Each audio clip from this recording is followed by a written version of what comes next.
Hello friend, welcome back to DNS YouTube channel. तो दोस्तों, एक बार फिर से मैं आ चुका हूं आपके लिए बहुत ही शानदार क्वेश्चन के कलेक्शन को लेकर के।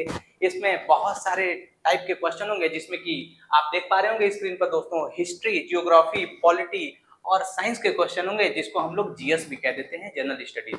दोस्तों, ये आपके सीयूईटी 2024 के एग्जाम के लिए बहुत ज्यादा इंपॉर्टेंट होगा। इसके साथ साथ जितने भी यूनिवर्सिटी और स्टेट लेवल की यूनिवर्सिटी एंट्रेंस एग्जाम कराती है, उनके लिए भी बहुत ज्यादा इंपॉर्टेंट ये क्वेश्चन होने वाले दोस्तों।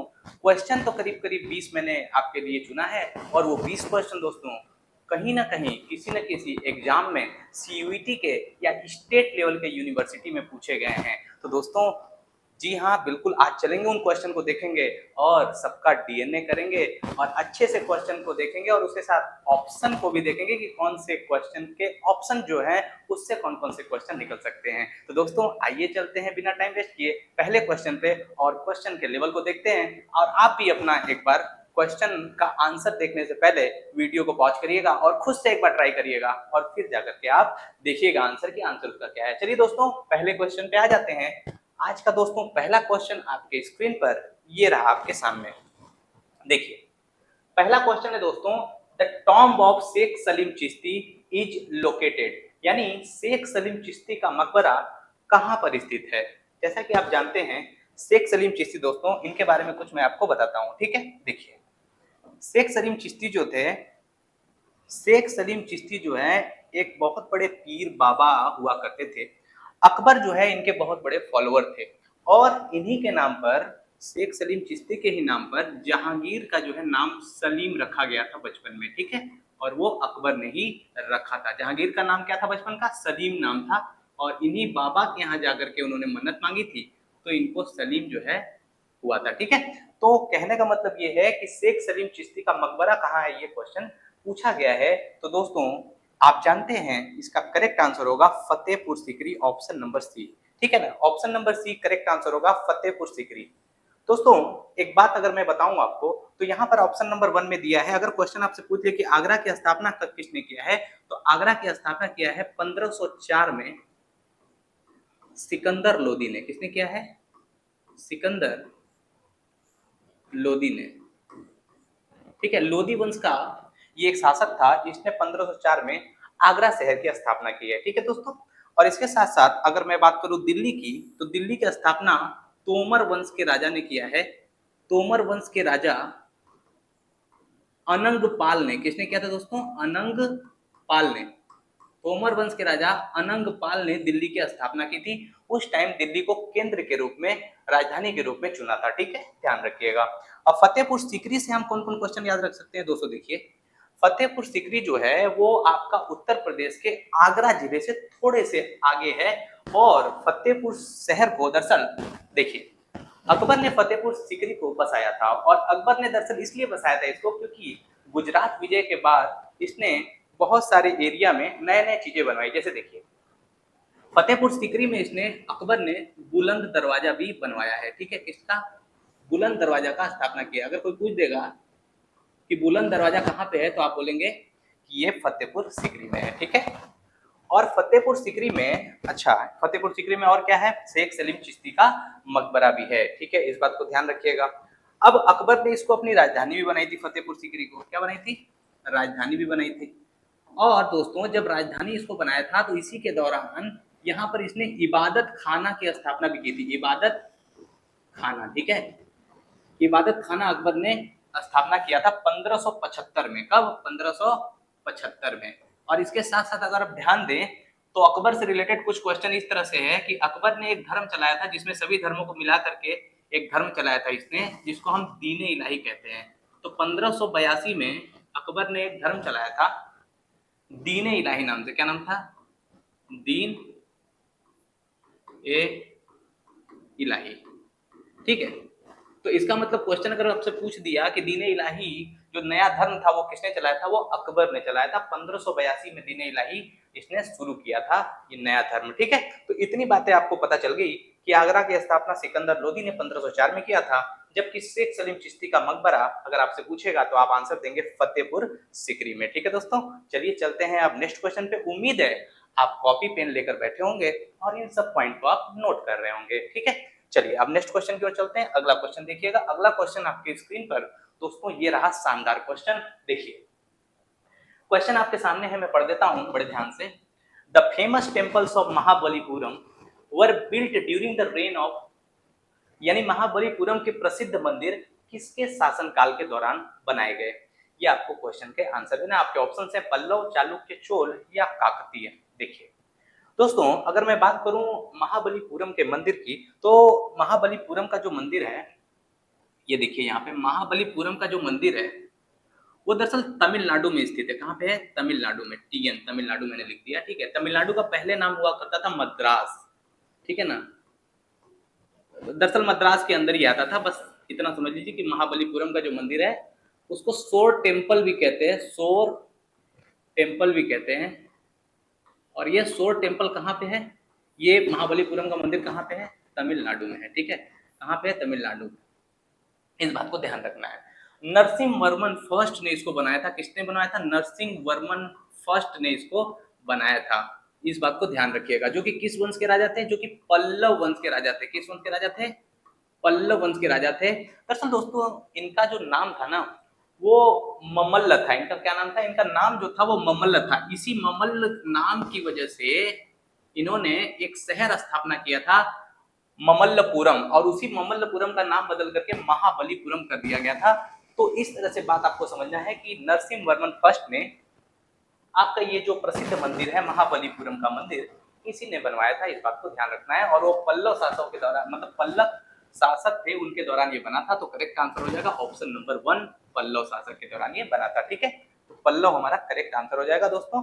उम्मीद है बात आपको समझ में आ गई होगी। अच्छा इसमें एक ऑप्शन दिया है चोल। तो चोल वंश के संस्थापक जो थे उनका नाम मैं यहाँ लिख दे रहा हूँ, क्योंकि क्वेश्चन अगर पूछेगा आपसे कि चोल वंश के संस्थापक थे कौन थे, तो चोल वंश के संस्थापक थे विजयालय। कौन थे? विजयालय थे। ये साउथ का बहुत प्रोमिनेंट आपका वंश है। विजयालय ने इसकी स्थापना की थी। और चोल वंश दोस्तों नेवी के लिए बहुत ज्यादा तगड़े रूप में जाना जाता है। यानी इंडिया में मॉडर्न नेवी उस टाइम में इन्होंने बहुत तगड़ी स्टैब्लिश कर दी थी। कहा जाता है कि ब्रिटेन की सेना जब आती है यहाँ पे, यानी ईस्ट इंडिया कंपनी यहाँ पे जब आती है, तो ये कहा जाता है कि ब्रिटेन इसलिए सक्सेसफुल हो पाता है क्योंकि उनके पास अच्छी नेवी थी, और नेवी की वजह से इन्होंने बहुत सारे भारतीय राजाओं को हरा दिया। चलिए अब अगले क्वेश्चन की ओर आते हैं। अगला क्वेश्चन देख लेते हैं। अगला क्वेश्चन क्या है? इस क्वेश्चन का आंसर पल्लव हो गया। आपको उम्मीद है समझ में आ गया होगा। चालुक्य वंश कर्नाटक पे बहुत ज्यादा फेमस था। चलिए दोस्तों अगले क्वेश्चन की ओर आते हैं। तो ये लीजिए अगला क्वेश्चन आपके सामने रहा। आपके सामने क्वेश्चन है दोस्तों। क्या है क्वेश्चन? क्वेश्चन है आपके सामने, name of the first female Nobel prize winner from India, यानी भारत की प्रथम नोबेल पुरस्कार विजेता महिला का नाम बताइए। दोस्तों भारत में अगर नोबेल प्राइज की बात करें तो देखिए सबसे पहले तो ये आपको समझना पड़ेगा कि नोबेल प्राइज की शुरुआत कब हुई थी। देखिए अगर मैं बात करूं नोबेल प्राइज की, तो दोस्तों जो नोबेल प्राइज था, नोबेल प्राइज की शुरुआत जो की गई है वो 1901 से की गई है, ठीक है। दरअसल इसकी शुरुआत अल्फ्रेड नोबेल एक व्यक्ति थे, एक हम कह सकते हैं साइंटिस्ट थे, अल्फ्रेड नोबेल, ठीक है। ये स्वीडन के रहने वाले थे अल्फ्रेड नोबेल, और ये एक बहुत बड़े साइंटिस्ट थे, मतलब साइंस के फील्ड में इन्होंने बहुत अच्छा काम किया था। अल्फ्रेड नोबेल ने डायनामाइट का आविष्कार किया था। किसका आविष्कार किया था? डायनामाइट, ठीक है ना। डायनामाइट का आविष्कार किया था। इसी आविष्कार के फलस्वरूप जब दरअसल इनके वसीयत में लिख दिया गया था कि जब इनकी डेथ हो तो इन्होंने लिखा हुआ था कि मेरे नाम से जितनी भी मेरी संपत्ति है, प्रॉपर्टी मैंने जो बनाई है, उस नाम पर एक अवार्ड दिया जाए जिसका नाम पड़ा नोबेल अवार्ड, ठीक है ना। अल्फ्रेड नोबेल के ही नाम पर, देखिए यहाँ नोबेल लिखा है ना इनके नाम में, इन्हीं के नाम पर ये अवार्ड शुरू हुआ नोबेल, ठीक है। 5 फील्ड में पहले दिया जाता था, लेकिन बाद में 1969 में इकोनॉमिक्स को भी जोड़ दिया गया और ये हो गया टोटल 6 फील्ड में अब दिया जाता है। और हर 10 दिसंबर को इसकी अनाउंसमेंट होती है क्योंकि उसी दिन बर्थ हुआ था। तो देखिए प्रथम नोबेल अगर पुरस्कार महिला की बात किया जाए तो इसका आंसर होगा मदर टेरेसा, ठीक है ना। मदर टेरेसा जो पहली महिला थी, भारतीय महिला, जिनको दोस्तों मिला था क्या? नोबेल अवार्ड मिला था। आप कहेंगे सर अरे मदर टेरेसा तो बाहर की थी, नीदरलैंड की, स्कैंडिनेवियन कंट्री की थी, ऐसा कैसे हो सकता है? तो देखिए दोस्तों मदर टेरेसा ना भारत में आकर के भारतीय नागरिकता ले ली थी। भारत की आजादी के बाद ये यहीं रहती थी, और उसी दौरान जो है 1900, अगर मैं सही हूं अगर, तो 1979 के आसपास की बात है, जब इनको मिला था नोबेल अवार्ड, ठीक है। अच्छा, इस बात को ध्यान रखिएगा, प्रथम भारतीय कौन थे जिनको नोबेल अवार्ड मिला था, तो वो थे 1913 में रविंद्रनाथ टैगोर। रविंद्रनाथ टैगोर को लिटरेचर के फील्ड में दिया गया था गीतांजलि के लिए। किसके लिए? तो गीतांजलि के लिए इनको अवार्ड दिया गया था, नोबेल अवार्ड 1913 में, ठीक है। इस बात को ध्यान रखिएगा। अच्छा, एक बात और ध्यान से समझना है, बड़ी अच्छी बात है, वो समझने वाली बात है। तो रविन्द्रनाथ टैगोर को, लेकिन मदर टेरेसा को किस फील्ड में मिला था? मदर टेरेसा को दोस्तों मिला था किसमें? पीस के फील्ड में, यानी शांति स्थापित करने के लिए इनको मिला था। इस बात को ध्यान रखिएगा, ठीक है। हाँ, मैं पीस लिख देता हूं ऐसे। हाँ जी, चलिए अब नेक्स्ट क्वेश्चन की ओर चलते हैं उसी जोश के साथ। देखिए अगला क्वेश्चन तीर की तरह आपके सामने आने वाला है। ये लीजिए अब अगला क्वेश्चन आपकी स्क्रीन पर। इस क्वेश्चन का आंसर मैंने बता ही दिया, मदर टेरेसा है। अब देखिए अगला क्वेश्चन बड़ा ही शानदार क्वेश्चन है, बहुत ही शानदार क्वेश्चन है आपके सामने। अगला क्वेश्चन है दोस्तों, which ruler introduce the concept of रुपया और रुपया, यानी किस शासक ने रुपया या रुपया की अवधारणा पेश की थी? अच्छा, सबसे पहले मैं आपको दिखाना चाहता हूं, देखिए सबसे पहले ये देखिए शाहजहां। अगर मैं बात करूं रुपया की, तो इसका डायरेक्ट आंसर अगर मैं कहूं तो मैं डायरेक्ट आंसर नहीं दूंगा। देखिए ये वही व्यक्ति है जिसका टॉम यानी मकबरा सासाराम में है, बिहार के रोहतास जिले के सासाराम में है। अब तो उम्मीद है आप समझ ही गए होंगे। और ये वही शासक है जिसने हुमायूं को बिलग्राम, और एक कहा जाता है ना कि 1539 में और 1540 में बिलग्राम कन्नौज का युद्ध हुआ, और 1539 में चौसा का युद्ध हुआ। इन दोनों युद्ध में 1539 में चौसा का युद्ध हुआ, ठीक है, और 1540 में बिलग्राम या कन्नौज का युद्ध हुआ। इसी बिलग्राम और कन्नौज के युद्ध में दोस्तों किसके बीच हुआ था? ये हुआ था, देखिए, हुमायूं और शेर शाह के बीच हुआ था। और शेर शाह एक समय दोस्तों बाबर की सेना में, जो कि हुमायूं का पिता था, बाबर की सेना में ये सेनापति था। और क्योंकि शेर शाह सूरी अफगान था और बाबर ने अफगानियों को ही लास्ट में हराया था 1530 में, जब बाबर लगातार 4 साल युद्ध लड़ा, 1526, 1527, 28, 29 और 30 में, तो 29 में शायद, हाँ 29 में, 26 से लेकर 29 तक इसने लड़ाई की, 4 युद्ध लड़े। पहला लड़ा पानीपत, दूसरा खानवा, तीसरा चंदेरी और चौथा घाघरा। घाघरा की लड़ाई में 1529 में शेर शाह दोस्तों उस समय सेनापति हुआ करता था बाबर का। और बाबर ने हमेशा हुमायूं को यह बात समझाया कि याद रखना शेर शाह एक अफगानी है और उससे सतर्क रहना। अगर तुम जिस दिन बादशाह बनना, शेर शाह से सतर्क रहना। और बाबर की ये बात तब सही होती है जब 1539 में चौसा की लड़ाई हुमायूं के खिलाफ शेर शाह सूरी ही लड़ता है और यहाँ पर धोखा कर देता है, किसके साथ? हुमायूं के साथ, जो कि एक समय हुमायूं के ही अंडर में शेर शाह रह रहा था, ठीक है। लेकिन आखिरकार कहा जाता है कि 1545 में शेर शाह सूरी का बम वापस आने की वजह से इसकी मृत्यु हो जाती है और सासाराम में इसका मकबरा बनाया जाता है। कहाँ पे मकबरा है? सासाराम में। किसका? शेर शाह सूरी, ठीक है ना। इसका असली नाम था फरीद खान। क्या नाम था? फरीद खान नाम था इसका असली, ठीक है।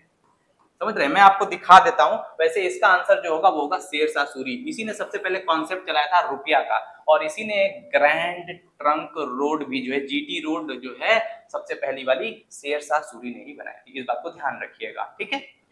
अब बाबर द्वारा लड़े गए युद्ध तो मैंने बता ही दिए, 1526, 1527, 1528 और 1529, ठीक है। चारों में बाबर जीत गया था। और ये लड़ा था पानीपत की पहली लड़ाई 1526 में, बैटल ऑफ पानीपत फर्स्ट, और 1527 में खानवा, बैटल ऑफ खानवा हुआ। उसके बाद 1528 में चंदेरी का बैटल हुआ, बैटल ऑफ चंदेरी, ठीक है। और 1529 में कौन सा बैटल हुआ? Battle of Ghaghra. क्या हुआ? Battle of Ghaghra. और बैटल ऑफ घाघरा ही जो हुआ था वो अफगानियों के साथ हुआ था। और दरअसल शेर शाह सूरी एक अफगानी था। अब भाई भले ही सेना में तो बाबर के था, लेकिन अंदर से दिल तो उसका भाई है कि नहीं, अपने देश के लिए तड़प रहा था। वो देख रहा था अफगानियों को मरते हुए, तो उसके अंदर से एकदम निकल रहा था कि अरे ये क्या, हम तो भले ही दूसरे के सेना में है लेकिन अपने देश के लोगों को मरते हुए कैसे देख सकते हैं। इस तरह से उसका उसी वक्त जब बाबर ने उसके चेहरे को देखा था तो पहचान लिया था और हुमायूं को कहा था कि सतर्क रहना इससे, और आखिर में यही हुआ। बाद में तो धोखा दिया, स्टार्टिंग में तो नहीं, लेकिन बाद में जरूर धोखा दिया था, ठीक है। चलिए अब मैं आपको दिखा देता हूँ शेर शाह सूरी का मकबरा, ठीक है ना। अब मैं आपको शेर शाह सूरी का मकबरा दिखाता हूँ यहाँ पे। तो हम लोग सर्च करेंगे इमेज को, ठीक है, और इमेज को सर्च करके हम लोग देखेंगे शेर शाह सूरी के मकबरे को। और ये अष्टकोणीय मकबरा है। अष्टकोणी का मतलब 8 कोण वाला ये मकबरा है। शेर शाह, हम लोग टॉम्ब को देखेंगे, टॉम्ब को, ठीक है, शेर शाह टॉम्ब को। तो आइए मैं आपको दिखाता हूँ शेर शाह रिलेटेड शेर शाह का टॉम्ब। ये देखिए, मैं कोई भी एक पिक्चर ले रहा हूँ। देखिए शेर शाह का यहाँ टॉम्ब जो है आपको यहाँ पे दिख पा रहा होगा, है ना। यहाँ पर आपको देखिए शेर शाह सूरी का 2-2 आ गया भाई, ये तो बड़ा डेंजरस हो गया। चलिए कोई नहीं, ये देखिए, ठीक है। चलिए एक ही कर लेते हैं हम लोग, यहाँ पे क्लिक कर लेते हैं।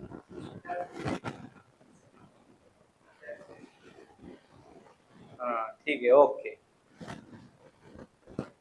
अब ये वाला हम डिलीट कर देते हैं। ये देखिए, ये जो शेर शाह सूरी का मकबरा है ये अष्टकोणीय मकबरा है। और दरअसल अष्टकोणी के साथ साथ ये है कहाँ पे, ये सासाराम में। कहाँ पे, सासाराम, जो कि रोहतास जिला है ना बिहार का, उसी में ये सासाराम में शेर शाह सूरी का मकबरा है। और शेर शाह सूरी के मकबरे के बारे में मैंने आपको बता दिया, अष्टकोणी मकबरा। उसके साथ साथ बहुत सारी चीजें जो कि युद्ध उसके हुए थे हुमायूं के साथ, ये भी मैंने आपको बता दिया।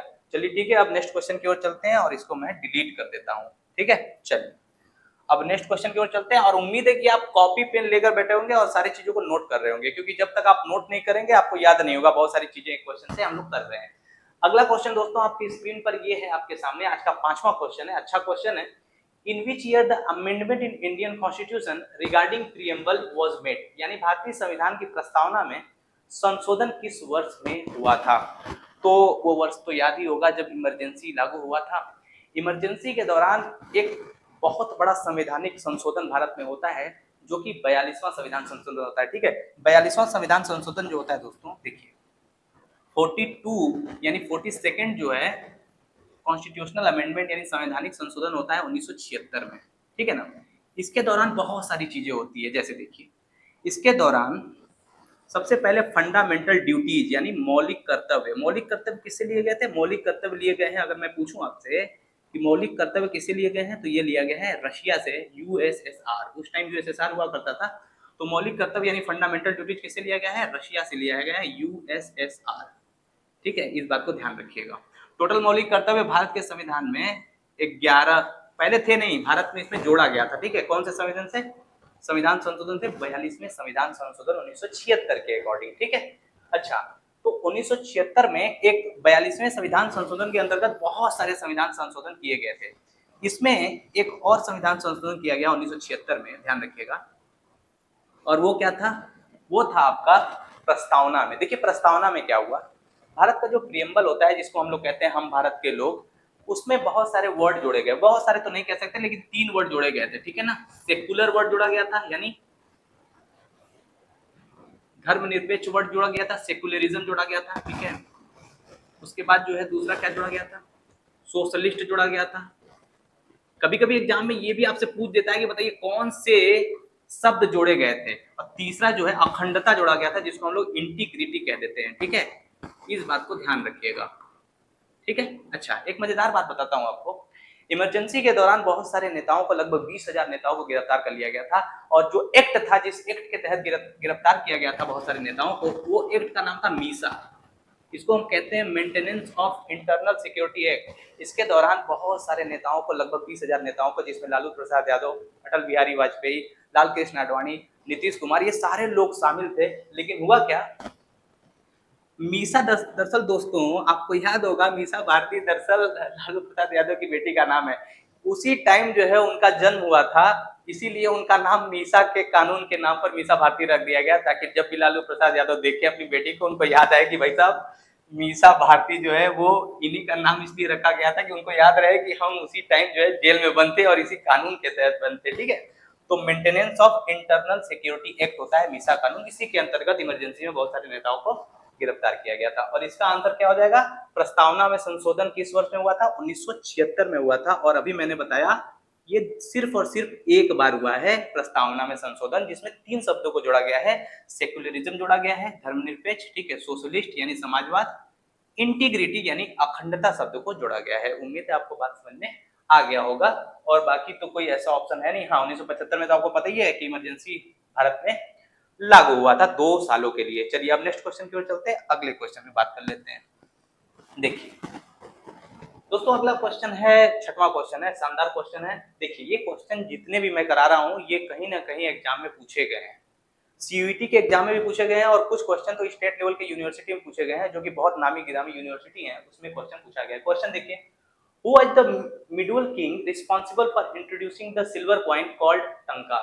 यानी उत्तर भारत में चांदी का टंका, एक सिक्का का दरअसल नाम था टंका, जारी करने वाला कौन मध्यकालीन शासक था?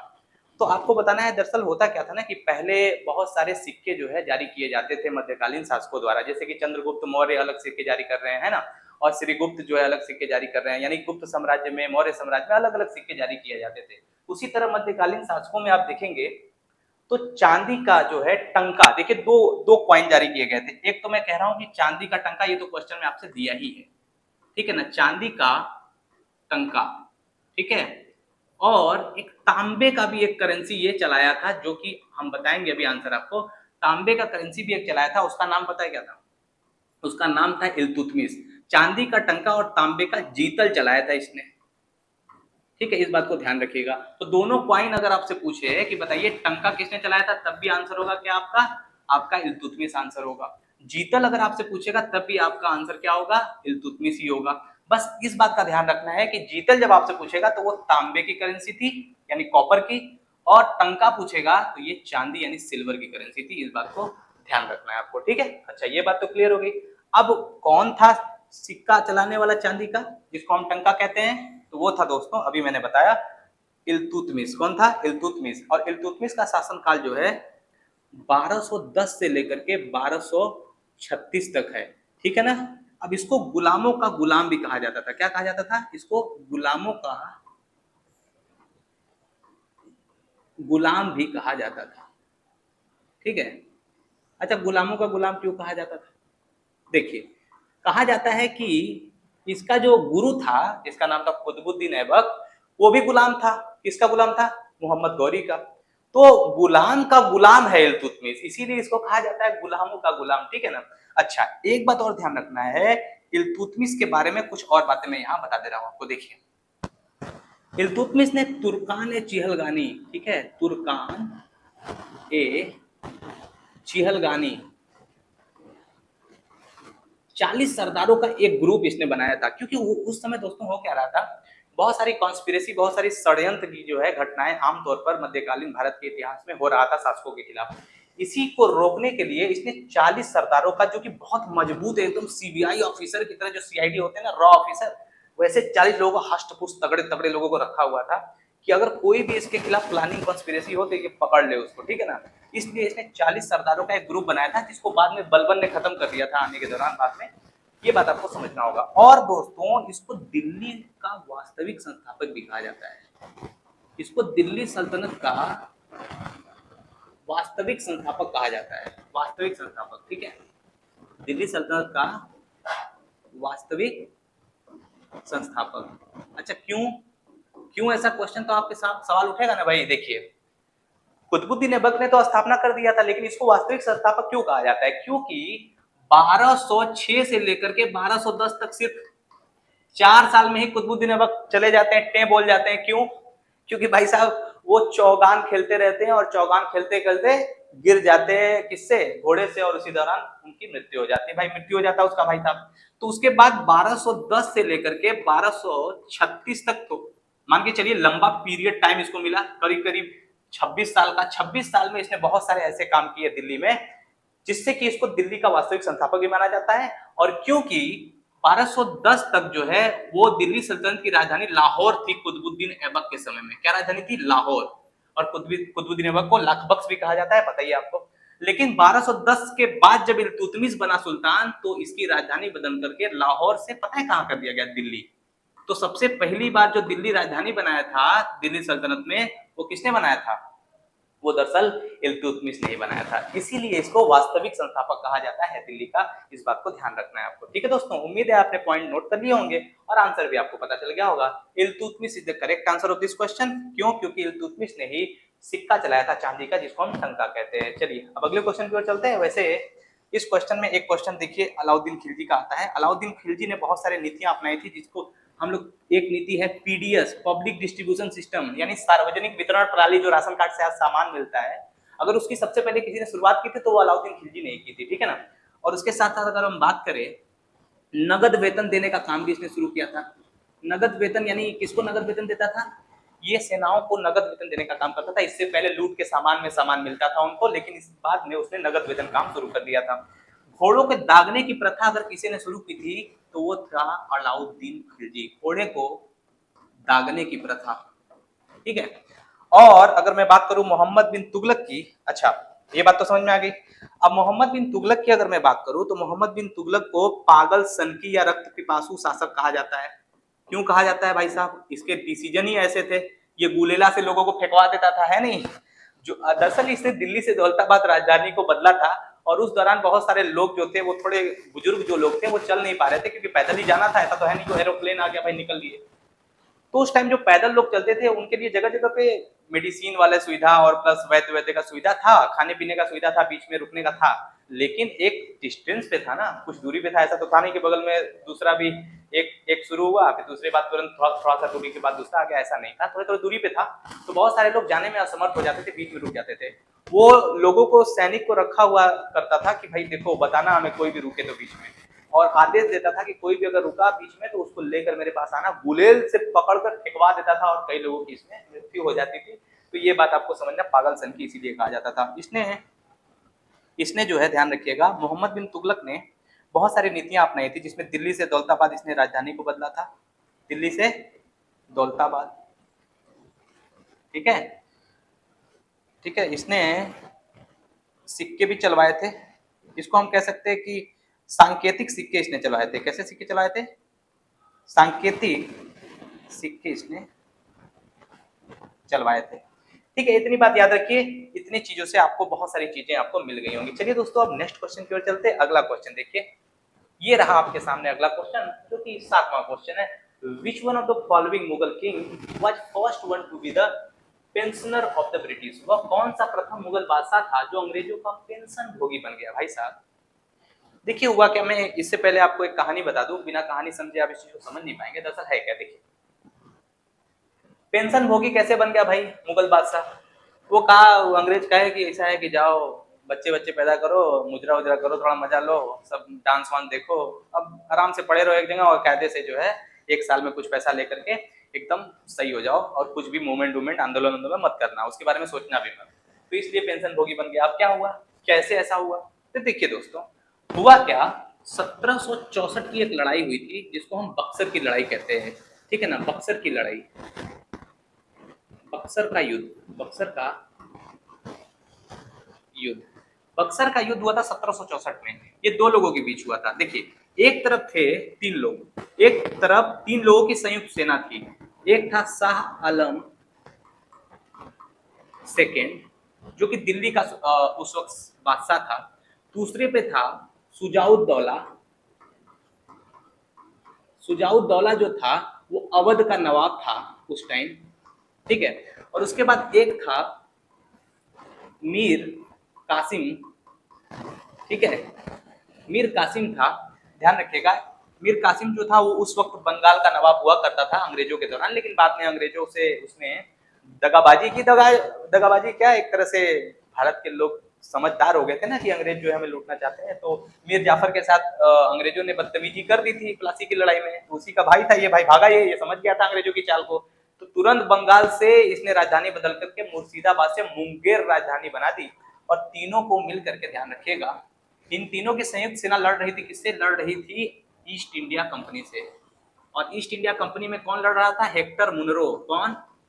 हेक्टर भाई मुनरो इंग्लैंड का, अरे न्यूजीलैंड का जो बल्लेबाज है, जो बड़ा भयंकर मारता है छक्का, है ना, नाटा सा है जो।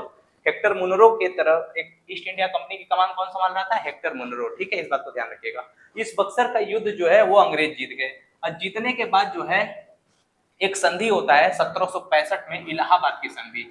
और इस इलाहाबाद की संधि के तहत बंगाल, बिहार और उड़ीसा की जो दीवानी रहती है वो अंग्रेजों के हाथ में चली जाती है। और शाह आलम सेकंड जो थे दिल्ली के, एक तरह से दिल्ली के बादशाह थे, इनको भाई 1765 में रॉबर्ट क्लाइव जो है वो पढ़ करके इलाहाबाद की संधि करता है और कहता है ऐसा है, अब से आप कोई भी बादशाह नहीं रहेंगे, आप बादशाह रहिए कोई दिक्कत नहीं है, लेकिन आप पेंशन पे थोड़ा डांस वांस देखिए, बच्चे बच्चे पैदा करिए, मजा लीजिए, बहुत ज्यादा अब आपको बाहर आने की जरूरत नहीं है। तो इस तरह से शाह आलम सेकंड, शाह आलम द्वितीय, यही आपका आंसर होगा, करेक्ट आंसर होगा ऑप्शन नंबर सी। ठीक है, चलिएगा ये बात आपको समझ में आ गई होगी। अब दोस्तों चलते हैं नेक्स्ट क्वेश्चन पे। ठीक है, अगला क्वेश्चन, अगला क्वेश्चन नवा क्वेश्चन है, अच्छा क्वेश्चन है दोस्तों। Energy is continuously generated in the sun due to, यानी सूर्य में ऊर्जा लगातार के कारण उत्पन्न होती है। देखिए सूर्य में ऊर्जा कैसे उत्पन्न होती है, जो हाइड्रोजन होते हैं, हाइड्रोजन हाइड्रोजन और हाइड्रोजन जब मिलते हैं दोस्तों तो ये हीलियम बना लेते हैं। ठीक है, इस प्रोसेस में जब दो हाइड्रोजन मिलते हैं तो एक हीलियम बनाते हैं। ठीक है ना, इस प्रोसेस को बोलते हैं न्यूक्लियर, इस प्रोसेस को क्या बोलते हैं, न्यूक्लियर फ्यूजन। क्या बोलते हैं, न्यूक्लियर फ्यूजन, यानी नाभिकीय संलयन। देखिए जब भी कभी दो चीज और बहुत बड़ी एनर्जी, जैसे ही ये हाइड्रोजन से हीलियम, ये दोनों हाइड्रोजन को मिला करके एक हीलियम बनता है, और जब हीलियम बनता है तो बहुत ज्यादा एनर्जी रिलीज होती है। क्या रिलीज होती है, एनर्जी रिलीज होती है, और इसी के वजह से सूर्य बहुत तेज चमकता है। आपको पता है सूर्य में दो गैसें होती हैं बड़ी मात्रा में, एक होता है हाइड्रोजन, ठीक है, जो कि 71% होता है, और एक होता है हीलियम, ठीक है, जो कि लगभग 26% के आसपास होता है। ये दोनों मिलकर के नाभिकीय संलयन करते हैं, न्यूक्लियर फ्यूजन करते हैं, और इस प्रकार से जो है ये सूर्य जो है वो तगड़ी ऊर्जा उत्पन्न करता है न्यूक्लियर फ्यूजन के कारण। इसलिए करेक्ट आंसर हो जाएगा न्यूक्लियर फ्यूजन। जब कभी भी दो ऑब्जेक्ट जो होते हैं, मान लीजिए कोई चीज जुड़ता है ना, उसको कहते हैं न्यूक्लियर फ्यूजन, यानी नाभिकीय संलयन, यानी जुड़ना। कोई दो चीज जब जुड़ते हैं परमाणु या एटम, तो उसको कहते हैं क्या, नाभिकीय संलयन कहते हैं, जुड़ना कहते हैं। अब इसका ठीक उल्टा होता है फिजन। फिजन में क्या होता है, फिजन में अलग होता है कोई भी ऑब्जेक्ट, देखिए एलिमेंट या कोई एटम अलग होता है। जैसे परमाणु बम अगर जब पटकाता है, जैसे हिरोशिमा और नागासाकी पे आपको पता होगा जापान में पटका गया था बम अमेरिका के द्वारा, तो उस टाइम परमाणु विखंडन हुआ था, यानी न्यूक्लियर फिजन हुआ था। फिजन का मतलब अलग होना, ठीक है ना, टुकड़ा होना, बिखरना किसी चीज का। तो वो तो हो गया परमाणु बम में होता है, आप तो जानते हैं परमाणु बम 2, 4, 8, 16 ऐसे टूटता है। ठीक है, तो उम्मीद है आपको बात समझ में आ गई होगी। और इस तरह से हाइड्रोजन और हीलियम गैसें भी आपको समझ में आ गई हो। सन के अंदर, सन एक क्या है, सन एक स्टार है। सन एक क्या है, सन एक स्टार है। ठीक है, इस बात को ध्यान रखिएगा। ठीक, चलिए अब अगले क्वेश्चन की ओर चलते हैं। अगला क्वेश्चन दीजिए दोस्तों, अगला क्वेश्चन है, देखिए अच्छा क्वेश्चन है, ये आपका टेस्ट करेगा बहुत अच्छे से माइंड को। ठीक है, कैसे, देखिए जो क्वेश्चन है आपके सामने ये क्या है, क्वेश्चन आपके ये साइंस से है। अब आपके सामने उम्मीद है दिख रहा होगा आपको। पहला देखिए, ऐसे क्वेश्चन में कभी भी ना जब चार ऑप्शन दिए हों और चार में आपको कनेक्ट करना हो एक दूसरे से, तो बड़ा आसान तरीका है इसका। पहले इसमें से कोई एक जो बहुत अच्छे तरीके से आपको आता है वो इसमें से देख लीजिए। अब देखिए हम डी वाले ऑप्शन को अगर देखें तो यहाँ पर दिया हुआ है ऑप्शन में कि दूध का खट्टा होना। दूध का खट्टा होता है भाई होना लैक्टिक एसिड से। किससे होता है, लैक्टिक एसिड से। तो यानी डी का होगा 1, यानी डी का 1 किसमें दिया हुआ है, डी का 1 जो है इसी दो में दिया हुआ है। इसका मतलब ये पहला वाला और चौथा वाला ऐसे ही खत्म हो गया, क्योंकि डी सिर्फ दूसरे में दिया है और तीसरे में दिया है, तो या तो दूसरा होगा आंसर या तीसरा होगा। चलिए अब आगे बढ़ते हैं। अब भाई पहले क्वेश्चन, अच्छा विनेगर वाला आ जाते हैं, सी वाले में देखिए, एसिड प्रेजेंट इन विनेगर, सिरका में उपस्थित अम्ल। अच्छा सिरका में उपस्थित कौन सा अम्ल होता है, तो आप तो जानते हैं एसिटिक एसिड होता है, यानी एसिटिक एसिड यानी सी का 4। अब सी का 4 कहाँ है, सी का 4 ये है, देखिए ये एक ही में सी का 4 दिया है। बस हमारा आंसर क्या होगा, ऑप्शन नंबर सी, और कुछ करने की जरूरत ही नहीं है, बाकी ये वाला ऑप्शन कट जाएगा। ठीक है, यहाँ सी का 3 दिया हुआ है इसलिए कट जाएगा। अब बाकी देखिए क्या होता है, अब हम आगे देख लेते हैं। अमाशय रस में उपस्थित अम्ल। अब भाई अमाशय में कौन कौन सा रस होता है, तो जाहिर सी बात है हाइड्रोक्लोरिक अम्ल होता है, हाइड्रोक्लोरिक एसिड होता है, यानी ए का 2 में हो जाएगा, है ना, ए का किस में हो जाएगा, 2 में हो जाएगा। अब बोन में कौन सारी चीज, कैल्शियम फॉस्फेट उपस्थित होती है बोन्स के अंदर, तो इसलिए बी का 3rd हो जाएगा। ये तो क्लियर हो गया अब आपका। अच्छा अमाशय में और क्या क्या होता है, देखिए अमाशय जो होता है जिसको हम स्टमक कहते हैं, ठीक है, अमाशय के अंदर और क्या क्या होता है, अमाशय के अंदर देखिए स्टमक मैं लिख देता हूं। देखिए यूपी बोर्ड वाले क्यों पीछे रहते हैं इसमें, पता है? देखिए अमाशय को उदर भी कह दिया जाता है ना, लेकिन इंग्लिश में स्टमक कहा जाता है। तो थोड़ा इंग्लिश में कोशिश करिए बायोलॉजी के टर्म याद करने के, इससे फायदा होगा आपका। स्टमक जो है दोस्तों, उससे HCl सेक्रेट होता है, हाइड्रोक्लोरिक एसिड, ठीक है, इसी से पेप्सिन होता है और इसी से रेनिन होता है। और रेनिन जो है वो दूध में मौजूद जो केसिन प्रोटीन होता है ना, दूध में कौन सा प्रोटीन मौजूद होता है? केसिन प्रोटीन मौजूद होता है, इसी को पचाने का काम करता है। ध्यान रखिएगा इस बात को, ठीक है। चलिए अब नेक्स्ट क्वेश्चन की ओर चलते हैं। अगला क्वेश्चन देखिए दोस्तों, अगला क्वेश्चन आपके सामने ये रहा, आपके सामने देखिए, निम्नलिखित में से कौन सा देश क्वाड समूह का हिस्सा नहीं है? अब आइए देख लेते हैं पहले कौन कौन सा इसमें से क्वाड का हिस्सा नहीं है। तो सबसे पहला क्वेश्चन का ऑप्शन देख लीजिए, कतर, इंडिया, ऑस्ट्रेलिया या जापान। अच्छा पहले ये बताइए, जापान भी है, जापान का कैपिटल क्या है? टोक्यो, ठीक है। अच्छा जापान भी इसका सदस्य है, ठीक है ना, ऑस्ट्रेलिया भी है, भारत भी है, लेकिन कतर इसका सदस्य नहीं है। इस बात को ध्यान रखिएगा। कतर का कैपिटल है दोहा, ठीक है। कतर जो है वो सदस्य इसका नहीं है। 4 सदस्य हैं, मैं बता दे रहा हूं आपको, ठीक है, 4 सदस्य हैं। पहले यूएसए लिख लीजिए, फिर इंडिया लिख लीजिए, ठीक है, फिर जापान लिख लीजिए, और फिर आपका एक ऑप्शन हम लोग रहे थे ऑस्ट्रेलिया। ऑस्ट्रेलिया, ये 4 देश जो है इसके सदस्य हैं। इस बात को आप ध्यान रखिएगा। क्वाड के 4 मेंबर कंट्री हैं, इंडिया और ऑस्ट्रेलिया, इंडिया, ऑस्ट्रेलिया, जापान और यूएसए, ठीक है। चलिए अब चलते हैं दोस्तों नेक्स्ट क्वेश्चन पे। इस बार 2023 में जो मीटिंग हुआ था क्वाड का, वो हिरोशिमा में हुआ था, इस बात को ध्यान रखिएगा। ऑस्ट्रेलिया में पहले होने वाला था, लेकिन बाद में वहां से कैंसिल होकर के हिरोशिमा में हुआ, ठीक। अब चलिए अगला क्वेश्चन आपके सामने आ चुका है, और अगला क्वेश्चन है, which one of the following is not correctly matched. निम्नलिखित में से कौन सा सही सुमेलित नहीं है? तो दोस्तों आपके सामने क्वेश्चन आ चुका है, अब इस क्वेश्चन का आंसर देंगे आप।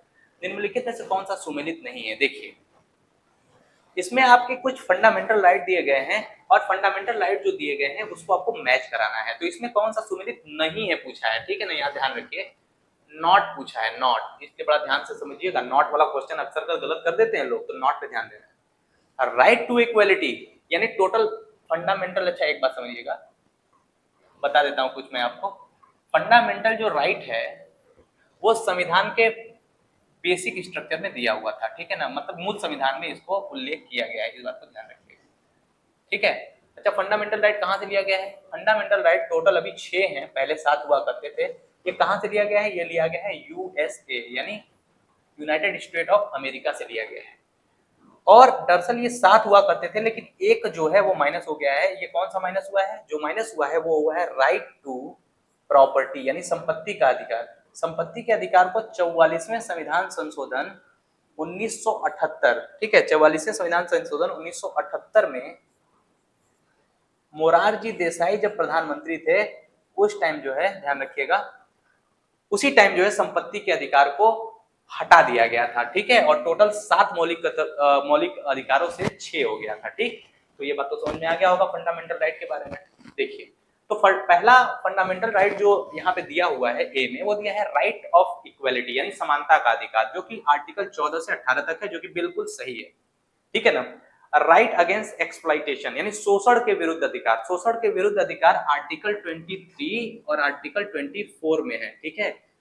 आर्टिकल 23 में है कि किसी भी व्यक्ति को ऑर्गन ट्रैफिकिंग नहीं कर सकते, किसी व्यक्ति को किसी के किडनी को निकाल कर लीवर निकाल करके बेच नहीं सकते, या किसी व्यक्ति को भी नहीं बेच सकते, बच्चा को नहीं बेच सकते। 24वां में ये दिया है कि कोई भी व्यक्ति जो 14 साल से कम उम्र का है उससे आप श्रम नहीं करा सकते, लेबर वर्क नहीं करा सकते, समझ रहे हैं, कोई होटल में, कोई रेस्टोरेंट में, ये बात ध्यान रखिएगा। तो ये आर्टिकल 23 और 24 में है राइट अगेंस्ट एक्सप्लॉइटेशन, जबकि यहाँ क्या दिया है? यहाँ 20 से 22 दिया है, जो कि बिल्कुल ही गलत है।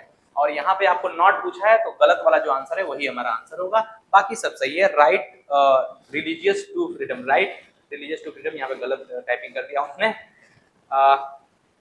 Right to freedom of religion होना चाहिए यहाँ पे, आर्टिकल 25 से लेकर आर्टिकल 28 तक है, ये बिल्कुल सही है। और इसके बाद right to cultural and educational freedom, सांस्कृतिक एवं शैक्षणिक स्वतंत्रता का अधिकार, ये भी 29 और 30 में, ये भी सही है। यानी क्योंकि गलत हमको चुनना था, नॉट चुनना था, इसलिए आंसर क्या होगा, इसका आंसर क्या होगा, इसका आंसर होगा ऑप्शन नंबर बी। आंसर क्या होगा, ऑप्शन नंबर बी। ठीक है, चलिए दोस्तों अब नेक्स्ट क्वेश्चन पे चलते हैं। अगला क्वेश्चन देखिए, अगला क्वेश्चन आपके सामने ये रहा, देखिएगा। Who among the following governor generals ridiculed Congress for representing only microscopic minority of people? यानी किस गवर्नर जनरलों में से किसने कांग्रेस का सूक्ष्म अल्पसंख्यकों का प्रतिनिधित्व करने वाली कहकर उपहास किया था? देखिए मैं आपको एक बात बताता हूँ, कांग्रेस की स्थापना 1885 में हुआ था 28 दिसंबर को। यानी इंडियन नेशनल कांग्रेस की स्थापना जो हुई थी वो कब हुई थी? इंडियन नेशनल कांग्रेस की स्थापना हुई थी 28 दिसंबर 1885 में। ठीक है, और जो स्थापना 1885 में हुई थी उस समय किसने किया था? ए ओ ह्यूम ने। ए ओ ह्यूम ने, ठीक है, ए ओ ह्यूम ने किया था।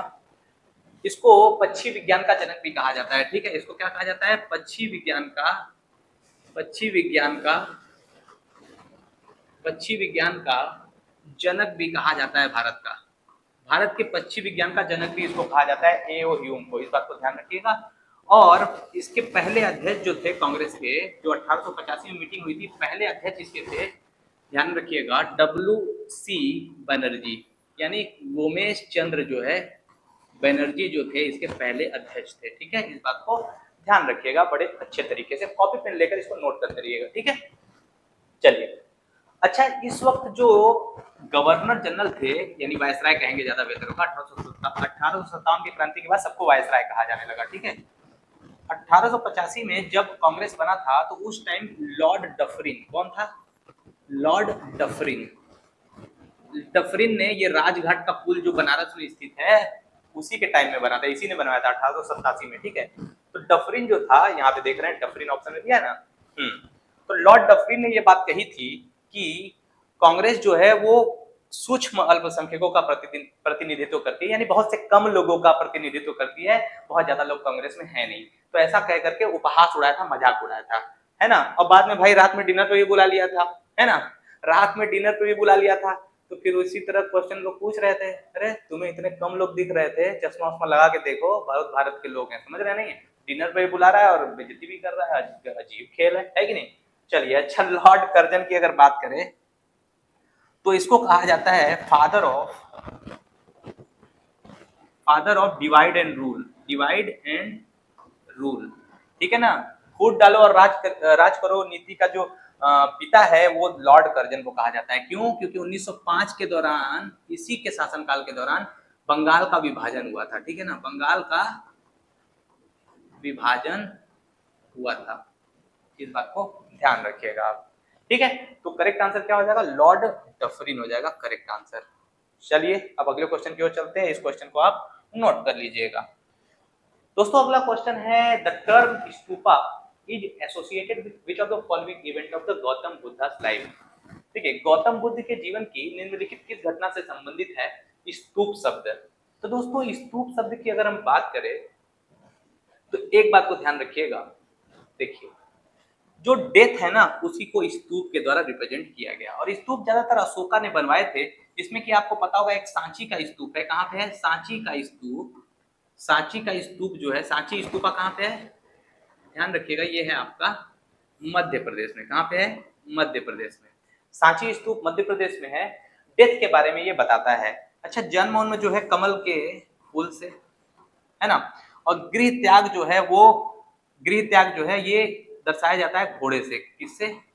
घोड़े से। और गृह त्याग को देखिए ध्यान से, जातक कथा जो है वो बौद्ध ग्रंथ जो है एक है जातक कथा, उसी में कहा गया है ऐसा कि उनका जब गृह त्याग होता है तो बौद्ध धर्म में इसको एक अलग टर्म दे करके बताया गया। उनके गृह त्याग को महाभिनिष्क्रमण कहा जाता है। उनके गृह त्याग को क्या कहा जाता है? महाभिनिष्क्रमण। ठीक है, इस बात को ध्यान रखिएगा। ठीक, और जब उन्होंने पहला उपदेश दिया था सारनाथ में, जिसका पुराना नाम ऋषिपत्नम था, पहला उपदेश कहाँ दिया था? सारनाथ में। ठीक है, सारनाथ में पहला उपदेश दिया था, इसका पुराना नाम ऋषिपत्नम था। ठीक, इस बात को ध्यान रखिएगा। और पहला जब उपदेश दिया तो इसको कहा जाता था धर्म चक्र प्रवर्तन। क्या कहा जाता था? धर्म चक्र प्रवर्तन। देखिएगा ये सारे पॉइंट्स आप लिखते रहिएगा, बहुत सारा इंपॉर्टेंट पॉइंट है। ठीक है ना, इस बात को आप ध्यान रखिएगा। और गौतम बुद्धा का जो बचपन का नाम था वो क्या था? सिद्धार्थ। ठीक है, इस बात को ध्यान रखिएगा, आप बड़े ध्यान से इन सारी चीजों को नोट कर लीजिएगा। अच्छा, इनका जन्म कहाँ हुआ था इस बारे में बात करेंगे तो लुम्बिनी में इनका जन्म हुआ था। कहाँ हुआ था जन्म? इनका जन्म कहाँ हुआ था भाई साहब? इनका जन्म हुआ था लुम्बिनी। ठीक है, और शाक्य कुल में हुआ था। किस कुल में हुआ था? शाक्य कुल में हुआ था। ठीक है, चलिए, और ज्ञान की प्राप्ति इनको कहाँ हुई थी? ज्ञान की प्राप्ति इनको बोध गया में हुई थी। तो बोध गया में हुई थी इनको ज्ञान की प्राप्ति। ठीक है, बोध गया में पीपल के पेड़ के नीचे, पीपल के पेड़ के नीचे इनको बोध गया में ज्ञान की प्राप्ति हुई थी। ठीक है, ध्यान रखिएगा। और ज्ञान प्राप्ति करने के बाद ही इनको बुद्ध के नाम से जाना गया। बुद्ध के नाम से। बुद्ध का अर्थ होता है ज्ञान। बुद्ध का अर्थ क्या होता है? ज्ञान होता है या प्रकाश होता है। इस बात को ध्यान रखिएगा, कभी कभी एग्जाम में क्वेश्चन ऐसे बन जाते हैं। चलिए, अब नेक्स्ट क्वेश्चन की ओर चलते हैं। उम्मीद है आप पॉइंट आपने नोट कर लिया होगा इस बात को। चलिए, अब अगले क्वेश्चन की ओर चलते हैं दोस्तों। अगला क्वेश्चन देखिए, Nanda Devi peak is located in, यानी नंदा देवी शिखर स्थित है। देखिए, नंदा देवी की अगर बात करें, देखिए ये तीसरा सबसे बड़ा माउंटेन पीक है इंडिया में। क्योंकि अगर देखिए बिना डिस्प्यूट के देखा जाए तो पहला जो है वो K2 है, गार्डविन ऑस्टिन। ठीक है, जो कि कहाँ पे? POK में। ये थोड़ा डिस्प्यूटेड है, इसीलिए इसको शायद पहला कभी कभी नहीं माना जाता, कहीं कहीं दे देता है एग्जाम में। ये देखिए कंचनजंगा, कंचनजंगा, केजे लिख दे रहा हूँ। ठीक है, पूरा लिख दे रहा हूँ, लेकिन बहुत लोग कंफ्यूज हो जाएंगे। कंचनजुंगा, कंचनजंगा पढ़ते हैं इसको। कहाँ पे है? सिक्किम में है। कहाँ पे है? सिक्किम में। ठीक है, और ये POK में है, जम्मू कश्मीर वाले, पाक ऑक्यूपाइड कश्मीर। और तीसरा वाले में, तीसरा कौन है? तीसरा है नंदा देवी। तीसरा क्या है? नंदा देवी। और नंदा देवी कहाँ है? नंदा देवी आपका दोस्तों है उत्तराखंड में। ठीक है, देवी देवता कहाँ पे है? वास करते हैं उत्तराखंड में। तो इस तरह से आप याद कर सकते हैं। उत्तराखंड कहाँ है भाई साहब? उत्तराखंड जो है आपका सेकंड ऑप्शन में है, ऑप्शन नंबर 3। ठीक है, करेक्ट आंसर ये हो जाएगा आपके सामने। उम्मीद है आपको बात समझ में आ गया होगा। एवरेस्ट जो है वो नेपाल में है, माउंट एवरेस्ट। इसकी ऊंचाई तो सबसे ज्यादा है, आपको पता ही है। अब दोस्तों अगले क्वेश्चन की ओर बढ़ते हैं। अगला क्वेश्चन देखिए, आज का 16वां क्वेश्चन है। उम्मीद है शानदार क्वेश्चन आपको मिल रहा होगा। अभी तक आपको क्वेश्चन में मजे भी आ रहे होंगे, क्योंकि बहुत इंपॉर्टेंट क्वेश्चन है जितने भी मैंने क्वेश्चन आज लाए हैं। ठीक है, देखिए, the national anthem of India was first sung publicly in which session of the INC, Indian National Congress. यानी इंडियन नेशनल कांग्रेस के किस सत्र में सार्वजनिक रूप से पहली बार राष्ट्रगान गाया गया था? देखिए, तो इसके बारे में मैं अगर बताऊं तो 1911 में कलकत्ता का सेशन हुआ, जिसके मैं बताऊं तो BN धर, ठीक है ना, BN धर, विषम नारायण धर जो है इसके अध्यक्ष हुआ करते थे। और 1911 में पहली बार कलकत्ता में सार्वजनिक रूप से पहली बार राष्ट्रगान गाया गया। राष्ट्रगान का मतलब जनगण मन, जो कि रविन्द्रनाथ टैगोर ने लिखा है। इस बात को ध्यान रखिएगा। और रविन्द्रनाथ टैगोर ने ही दोस्तों आमार सोनार बांग्ला, जो कि बांग्लादेश का नेशनल एंथम है, वो भी लिखा है। ठीक है, चलिए इस बात को ध्यान रखिएगा। अब हम लोग आगे बढ़ते हैं, अगले क्वेश्चन की ओर बढ़ते हैं। ठीक है, चलिए देखिए अगला क्वेश्चन देखिए। अच्छा, एक क्वेश्चन मैं और बताऊं अगर आपको, तो इसमें देखिएगा ध्यान से। राष्ट्रगीत जो गाया गया था वो कब गाया गया था? राष्ट्रगीत गाया गया था 1896 में। ठीक है, ध्यान रखिएगा। रहमतुल्लाह सयानी जो है उस टाइम इसके अध्यक्ष थे, और 1896 में राष्ट्रगीत को गाया गया था सबसे पहली बार। कल यहाँ पे 1896 में अधिवेशन हुआ और वहीं पे गाया गया था। चलो अब आगे बढ़ते हैं, अगले क्वेश्चन पे चलते हैं। 17वां क्वेश्चन दोस्तों, straight of Gibraltar connect which of the following. यानी आपसे पूछा गया है कि जिब्राल्टर जल डमरू मध्य किन को जोड़ता है। देखिए, सबसे पहले हम आपको ना जिब्राल्टर का वो दिखाते हैं। जिब्राल्टर के लिए मैं दिखाता हूँ आपको। देखिए यहाँ जिब्राल्टर जो है, जिब्राल्टर मैं आपको दिखाता हूँ स्ट्रेट, है ना, जिब्राल्टर स्ट्रेट। ठीक है, ओके। अब देखिए जिब्राल्टर जो है जल संधि यहाँ पे आ गया है।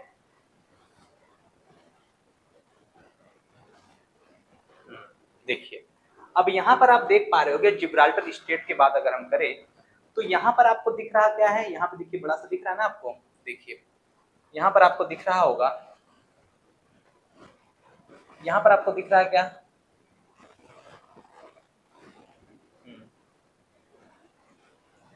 यहाँ पर आपको क्या दिख रहा है? देखिए अटलांटिक है ना, यहाँ पर मैं सिलेक्ट कर ले रहा हूँ।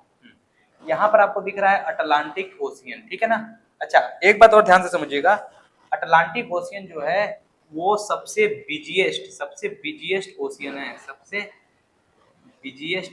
सबसे व्यस्त जो है वो आपका महासागर है अटलांटिक महासागर। और अटलांटिक महासागर का जो आकार है वो एस आकार का है, इस बात को भी ध्यान रखिएगा, एस लेटर के आकार का है। अब देखिए यूरोप और अफ्रीका को अलग करता है, पहली बात तो ये आप दिख रहा होगा। जिब्राल्टर जो जल संधि है, स्ट्रेट ऑफ जिब्राल्टर, किन दो महाद्वीपों को अलग करता है? अगर ये क्वेश्चन आपसे पूछ दिया तो एकदम साफ साफ दिख रहा है, यूरोप और अफ्रीका को अलग करता है। एक क्वेश्चन यहाँ से बन गया। अगर दूसरा क्वेश्चन आपसे पूछेगा कि बताइए जिब्राल्टर जो जल डमरू मध्य है वो किन दो को जोड़ता है, तो पहले तो यहाँ पर दिख रहे हैं अटलांटिक ओशियन, तो पहला तो अटलांटिक ओशियन होगा। अटलांटिक ओशियन कहीं दिया है? आप कहेंगे हाँ सर इसमें दिया है, ये देखिए डी वाले ऑप्शन में, ये देखिए अटलांटिक ओशियन दिया है ना। हाँ आप कहेंगे हाँ सर ठीक है। तो दूसरे तरफ क्या है? दूसरे तरफ आप देख रहे हैं मेडिटेरेनियन सी है, यानी भूमध्य सागर है ना। भूमध्य सागर को जोड़ता है, तो यहाँ पर से आपको ये, अब आपको अंदाजा लग गया होगा। अब आप देखिए थोड़ा ध्यान से, यहाँ पे देखिए, यहाँ पर आपके सामने ऑप्शन है अटलांटिक ओशियन और मेडिटेरेनियन सी, यानी अटलांटिक महासागर और भूमध्य सागर को जोड़ने का काम करता है। और मैं आपको दिखा देता हूँ ऑप्शन, अब वो यहाँ पे छोटा मैं कर देता हूँ ताकि आपको दिख जाए। ये देखिए अटलांटिक महासागर और ठीक है भूमध्य सागर, भाई साहब कितना छोटा होगा ये, देखिए ठीक है ना, भूमध्य सागर। इसलिए करेक्ट आंसर क्या हो जाएगा? हिंदी इंग्लिश तो बात एक ही है, दिख रहा है आपको, डी ऑप्शन करेक्ट आंसर हो जाएगा। उम्मीद है आपको एकदम अच्छे तरीके से समझ में अब आ गया होगा, ठीक है। चलिए इसको थोड़ा सा इधर ला देते हैं और इसको डिलीट कर देते हैं। उम्मीद है ये बात आपको समझ में आ गई होगी। बाकी मैंने बता दिया कि इस आकार का जो है अटलांटिक ओशियन आपका है, अटलांटिक महासागर। टोटल 5 महासागर है, जिसमें कि सबसे व्यस्त जो है महासागर है अटलांटिक ओशियन। चलिए अब अगले क्वेश्चन की ओर चलते हैं। अगला क्वेश्चन देखिए, तो दोस्तों अगला क्वेश्चन जो है ये देखिए, अगला क्वेश्चन आप ध्यान से समझिएगा। एक क्वेश्चन है, बड़ा अच्छा क्वेश्चन है। The Kumaon Himalaya is situated between which of the reverse? Kumaon Himalaya निम्नलिखित में से किन नदियों के बीच स्थित है? अच्छा यहाँ पर अगर मैं आपको दिखाऊं कि हिमालय का भौगोलिक विभाजन किस तरह किया गया है, फिजिकल डिवीजन जो है हिमालय का किस तरह किया गया है। देखिए फिजिकल में मतलब कि नदियों के आधार पर ना हिमालय को 4 भागों में बांटा गया है, नदियों के बहने के आधार पर। देखिएगा ध्यान से, यहाँ आप देख रहे हैं ये है पंजाब हिमालय, पहला जो है वो कौन सा हिमालय है? पंजाब हिमालय। दरअसल सिंधु और सतलज नदी के बीच जो हिमालय का हिस्सा है इसको हम बोलते हैं पंजाब हिमालय। ये तो पहला वाला हिमालय हो गया, 2 नदियों के बीच आता है। तो पंजाब हिमालय किसके बीच है? तो पंजाब हिमालय जो है वो सिंधु और सतलज के बीच है। सिंधु और सतलज के बीच कौन सा हिमालय है? पंजाब हिमालय। इस बात को ध्यान रखिएगा, ये पंजाब हिमालय है इसके बीच। यहाँ पे मैं कर देता हूँ हिंदी, पंजाब हिमालय, ठीक। अब दूसरा क्या है? दूसरा है काली और तीस्ता। पहले हम यहाँ देखते हैं। अब सतलज और काली, देखिए यहाँ पे सतलज और काली के बीच कौन सा है? सतलज और काली के बीच है कुमायूं हिमालय। तो कुमायूं हिमालय किसके बीच है? सतलज और काली के बीच। देखिए सतलज और काली के बीच, तो सतलज और काली के बीच जो है वो कुमायूं हिमालय है। और इसमें पूछा भी है कुमायूं हिमालय किन 2 नदियों के बीच स्थित है, तो सतलज जो है और काली, यानी करेक्ट आंसर क्या होगा? करेक्ट आंसर होगा सतलज और काली, यानी ऑप्शन नंबर सी, ठीक है। सतलज और काली के बीच जो नदियों के बीच हिमालय स्थित है इसे कुमायूं हिमालय कहते हैं, ये आपको दिख रहा होगा साफ साफ। अब तीसरा जो बांटा गया है उसे हम कहते हैं नेपाल हिमालय। तो नेपाल हिमालय जो है वो किसके बीच है? ध्यान से समझिएगा, नेपाल हिमालय जो है वो काली और तीस्ता नदी के बीच में है। काली और तीस्ता नदी के बीच में जो हिमालय बांटा गया है उसको कौन सा हिमालय कहते हैं? तो काली और तीस्ता के बीच जो है उसको बोलते हैं क्या? उसको बोलते हैं नेपाल हिमालय। क्या बोलते हैं? नेपाल हिमालय, ठीक है। और सतलज और काली के बीच जो है उसे क्या बोलते हैं? कुमाऊं हिमालय, ठीक है। और तीस्ता और ब्रह्मपुत्र, यहाँ देखिए चौथा जो विभाजन किया गया है जिसको असम हिमालय हम कहते हैं वो तीस्ता और ब्रह्मपुत्र नदी के बीच है। तो तीस्ता और ब्रह्मपुत्र नदी के बीच में जो हिमालय का विभाजन है उसको क्या बोलते हैं? उसे बोलते हैं, ध्यान रखिएगा, असम हिमालय। क्या बोलते हैं? देखिए यहाँ पे असम हिमालय, तो हो जाएगा असम, हिमालय। ठीक है, ये उम्मीद है आपको समझ में आ गया होगा। चलते हैं दोस्तों अब अगले क्वेश्चन पे। देखिए अब अगला क्वेश्चन देखिए आज का है बड़ा ही शानदार question, which is the brightest star outside the solar system. ठीक है ना, ब्राइटेस्ट स्टार के बारे में हम लोग समझेंगे, जरा इसको हम लोग देखते हैं मैप के ऊपर। ठीक है, देखिए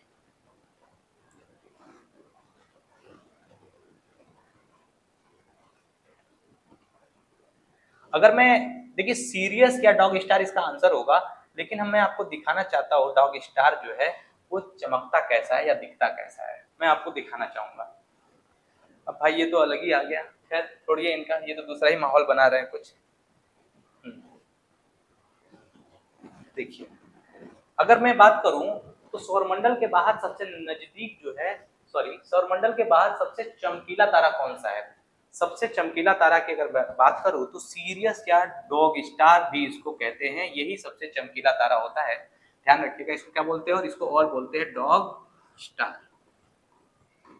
ठीक है, इस बात को ध्यान रखिएगा, यही सौरमंडल के बाहर सबसे चमकीला तारा है, इस बात को ध्यान रखिएगा, बड़ा ही इंपॉर्टेंट क्वेश्चन है।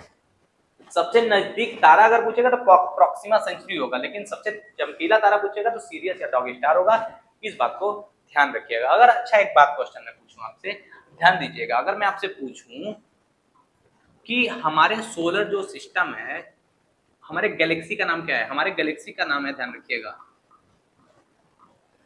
हमारे गैलेक्सी का नाम क्या है? हमारे गैलेक्सी का नाम है मिल्की वे। क्या नाम है?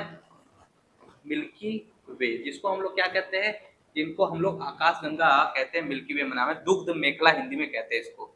अगर पूछा जाएगा कि मिल्की वे के सबसे नजदीक हमारा जो मिल्की वे है, मान लीजिए कि ये मेरा मिल्की वे है जिसके अंदर सोलर सिस्टम सारा है मौजूद, उसके सबसे नजदीक गैलेक्सी कौन सा है? तो भारत, अरे भारत में कह रहा हूँ, ध्यान रखिएगा कि हमारे गैलेक्सी मिल्की वे से सबसे नजदीक जो गैलेक्सी है उसका नाम है देवयानी, एंड्रोमेडा।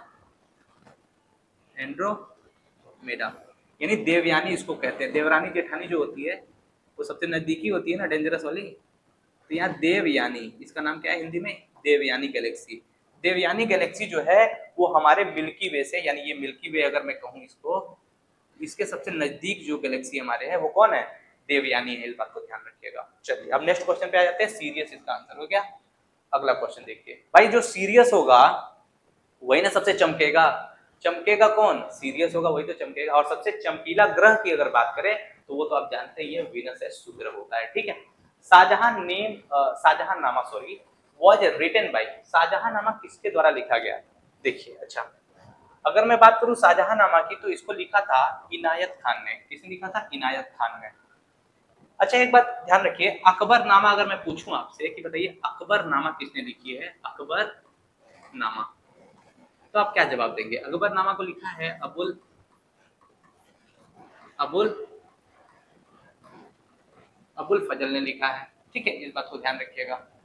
अगर आपसे बोल दे कि हुमायूं नामा किसने लिखा है, यानी आपसे पूछे हुमायूं नामा किसने लिखा है, तो हुमायूं नामा लिखा है गुलबदन बेगम ने, गुलबदन बेगम ने। अगर आपसे पूछ दे, बताइए बड़े ध्यान से, कि तुजूके बाबरी,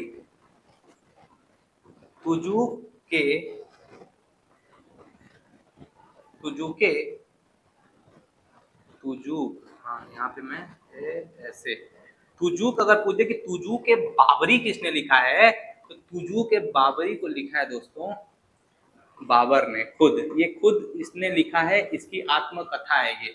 और ये पहली ऐसी किताब मुगल पूरे सल्तनत में या मुगल अगर साम्राज्य में कह दिया जाए तो लिखा गया था, जो कि तुर्की में थी, टर्किश में लिखी गई थी। बाकी जितनी भी आपकी किताब है वो फारसी में लिखी गई थी। ठीक है, क्योंकि मुगलों की जो भाषा थी राजकीय वो फारसी ही थी, पर्सियन। ठीक है, इस बात को ध्यान रखिएगा। इसका आंसर हो जाएगा इनायत खान, जो कि शाहजहांनामा लिखा गया था। ठीक है, चलिए अब आइए, ये दोस्तों आज का लास्ट क्वेश्चन है, और एक बार मैं आपसे जरूर कहना चाहूंगा कि ये लास्ट क्वेश्चन है, जरूर बताइएगा वीडियो के कमेंट सेक्शन में जाकर के, जरूर बताइएगा आज का आपको सेशन कैसा लगा। ये लास्ट क्वेश्चन है, लास्ट क्वेश्चन को देख लेते हैं एक बार ध्यान से। The Asiatic Society of Bengal was formed in 1784 by, Asiatic Society of Bengal का गठन 1784 में किसके द्वारा किया गया था? तो देखिए सोसाइटी ऑफ बंगाल जो एशियाटिक सोसाइटी ऑफ बंगाल था 1784 में इसका गठन किया गया था। इस बात को ध्यान रखिएगा, बंगाल में किया गया था। ठीक है, इसको किया था विलियम जोन्स ने। किसने किया था? विलियम जोन्स ने। ठीक है, किसने किया था? विलियम जोन्स ने किया था। इस बात को ध्यान रखिएगा। और बंगाल में ही फोर्ट विलियम है, आपको ये बात तो पता ही है। फोर्ट विलियम है बंगाल में ही। ठीक है, इस बात को ध्यान रखिएगा। फोर्ट विलियम जो है, ध्यान रखिएगा, मैं अगर आपको दिखाऊं फोर्ट विलियम बंगाल का, तो बड़ा ही अच्छा जो है उसका आपको देखने को मिलेगा। फोर्ट विलियम जो है आपको देखने को मिलेगा। ठीक है, आपको मैं दिखा दूं फोर्ट विलियम। ओके, देखिए यहाँ पर आपको फोर्ट विलियम जो है साफ साफ दिख रहा होगा। ये देखिए,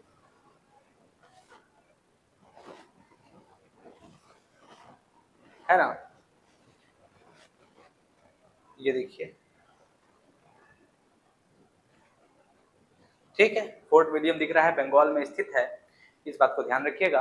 और इसके साथ साथ विलियम जोन्स ने जो है इसकी स्थापना की थी। किसकी? एशियाटिक सोसाइटी ऑफ बंगाल की। ठीक है, चलिए, तो दोस्तों ये था आपका लास्ट क्वेश्चन। और मैं सोलर सिस्टम से आपको रिलेटेड कुछ एक पॉइंट बता दे रहा हूँ जो कि एग्जाम में बहुत ज्यादा इंपॉर्टेंट पॉइंट ऑफ व्यू से पूछा जाता है आपसे। देखिए, मान लीजिए क्वेश्चन अगर आपका आ गया, एक देखिए मान लीजिए अगर मैं चलिए ठीक है, मैं ऐसे ही बना दे रहा हूँ। ये मान लेते हैं अर्थ है, तो अर्थ के बीचों बीच से जो रेखा काटती है इसको हम लोग कहते हैं इक्वेटर यानी भूमध्य रेखा। इसको क्या कहते हैं? इक्वेटर यानी भूमध्य रेखा 0 डिग्री पे होके जाती है। ठीक है, अच्छा, इसको हम भूमध्य रेखा कहते हैं। और इसके जस्ट 23 डिग्री ऊपर जो रेखा जाती है इसको हम कहते हैं 23 डिग्री ऊपर नॉर्थ में यानी उत्तर में, इसको हम बोलते हैं कर्क रेखा। यही भारत को 8 राज्यों से होकर जाती है। इस बात को ध्यान रखिएगा। Tropic of Cancer, Tropic of Cancer बोलते हैं इसको। क्या बोलते हैं इसको? इसको बोलते हैं ट्रॉपिक ऑफ कैंसर। ठीक है, और उसके बाद 23.5 यानी 23.5 डिग्री साउथ में जो है, ध्यान रखिएगा, ये होता है मकर रेखा। क्या? मकर रेखा। मकर रेखा को हम लोग कहते हैं Tropic of Capricorn, Tropic of Capricorn. ठीक है, ये मकर रेखा 23.5 डिग्री साउथ में है, जबकि कर्क रेखा जो है वो 23.5 डिग्री साउथ नॉर्थ में है। ठीक है, इस बात को ध्यान रखिएगा, बड़ा ही इंपॉर्टेंट है। और उसके बाद अगर हम देखें यहाँ पर और यहाँ पर 66.5, ठीक है, साउथ, और 66.5 जो है यहाँ पे चेक करिएगा एक बार। यहाँ पर इसको हम लोग बोलते हैं, यहाँ पे आर्कटिक जोन बोलते हैं, ये आर्कटिक जोन है। और यहाँ पर ये जो है अंटार्कटिक जोन है। ठीक है, इस बात को ध्यान रखिएगा, बड़ा ही इंपॉर्टेंट है। ठीक है, इसको ध्यान रखिएगा, इसको एक बार चेक करिएगा, नॉर्थ। ठीक, तो इस तरह से आपने इस चीज को देख लिया। एक बार हम लोग चेक कर लेते हैं किस पे, एक बार चेक कर लेते हैं किस पे। तो टॉरिड जोन हम लोग सर्च कर लेते हैं, जिसको ट्रॉपिकल जोन हम कहते हैं, बीच वाले टॉरिड जोन। ठीक है, टॉरिड जोन हम लोग सर्च करेंगे तो पूरा बन करके आ जाएगा, उम्मीद है। चलिए देख लेते हैं। हाँ, देखिए यहाँ पर अब आपके सामने आ चुका है। हम लोग यहाँ ये वाला ले लेते हैं।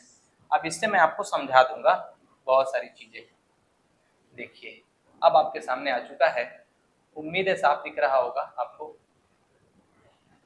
देखिए अगर आप इसको देख पा रहे होंगे तो इसमें देखिए यहाँ पर नॉर्थ टेम्परेट, यहाँ पे मैं ले लेता हूँ। हाँ, देखिए यहाँ पर आपको मैं थोड़ा कलर में चेंज कर लूँ। देखिए यहाँ पर ट्रॉपिक ऑफ कैंसर दिख रहा है 23.5 डिग्री नॉर्थ पे, और यहाँ ट्रॉपिक ऑफ कैप्रिकॉर्न दिख रहा है 23.5 डिग्री साउथ में। ठीक है, और यहाँ बीच में टॉरिड जोन, आपके ट्रॉपिक ऑफ कैंसर और ट्रॉपिक ऑफ कैप्रिकॉर्न के बीच जो बीच वाला हिस्सा है इसको हम लोग टॉरिड जोन कहते हैं। क्या कहते हैं? टॉरिड जोन कहते हैं। ठीक है, और जो देखिए यहाँ 66.5 यहाँ पे दिख रहा है आपको, 66.5 दिख रहा है, ये देखिए, हाँ मैंने सही लिखा था, 66.5 यहाँ लिखा हुआ है, देखिए। ठीक है, इसको हमने लिखा था, और यही है अंटार्कटिका सर्कल। 66.5 देखिए यहाँ पे है ना, और यहाँ पे 66.5 नॉर्थ में है आर्कटिक सर्कल। ये बिल्कुल सही है। उम्मीद है अब आपको समझ में एकदम अच्छी तरीके से आ गया होगा। तो इस बात को ध्यान रखिएगा। और वीडियो खत्म करने से पहले दोस्तों मैं जरूर आपसे कहना चाहता हूँ कि जो भी आपको डाउट है तो आप कमेंट सेक्शन में मुझे जरूर पूछिएगा, और आपको आज का वीडियो कैसा लगा एक बार मुझे कमेंट सेक्शन में जरूर बताइएगा। मिलते हैं दोस्तों अगले वीडियो में, तब तक के लिए गॉड ब्लेस यू ऑल।